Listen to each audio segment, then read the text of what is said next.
For Your Eyes Only changed the Roger Moore era. For all one movie.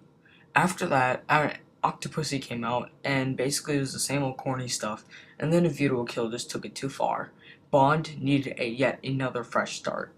And that's what The Living Daylights gave. It's one of the most underrated films in the series, and the best espionage-type film since From Russia with Love, and it's got an awesome new James Bond, Timothy Dalton. In my opinion, Timothy Dalton's one of the best actors to play James Bond, and his era was just way too short.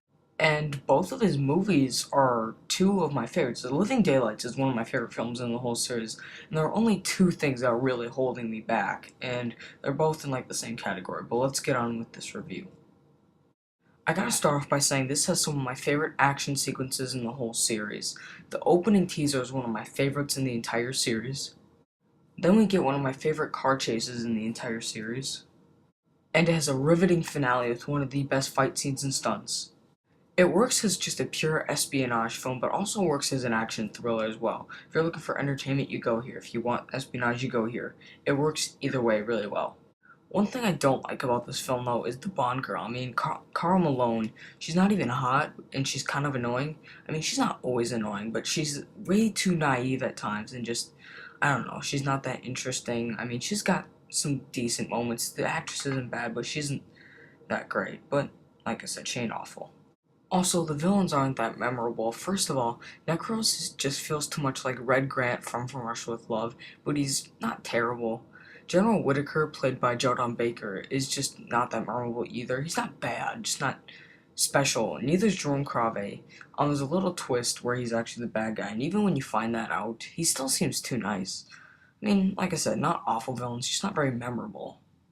Overall, The Living Daylights is one of my favorites in the series, and Timothy Dalton is awesome, especially in the next movie. Now we get on to one of probably the most underrated Bond film in the whole series, License to Kill.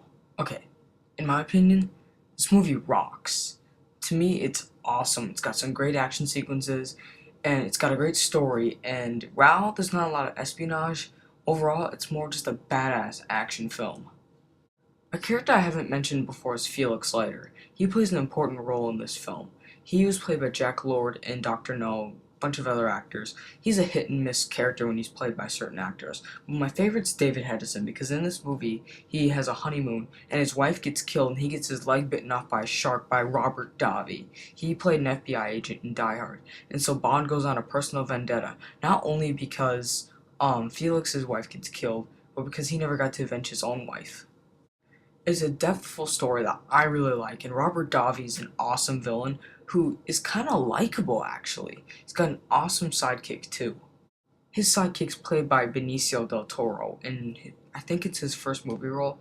He's awesome in this movie, like he's in every other movie. Benicio del Toro is just an awesome actor, and what I like about these villains is that they have a realistic plot to, like, for bad guy stuff, and they live by a code. They're not just brainless bad guys and whatever. It's cool.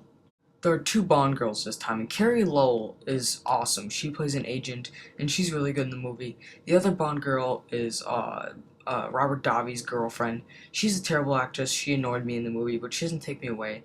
Desmond Llewellyn plays Q again, and we get more Q. He has great chemistry with Bond and Carrie Lowell, and I mean, his presence is always welcomed because Q is awesome.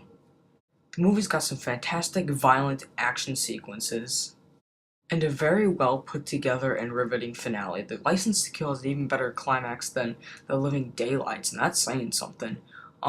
So yeah, this is one of the best in the series. Timothy Dalton's awesome. It's a great story, great action, and a lot of other great things. It ain't perfect, but it's one of my favorites in the entire series. The most underrated. Definitely check out these two films.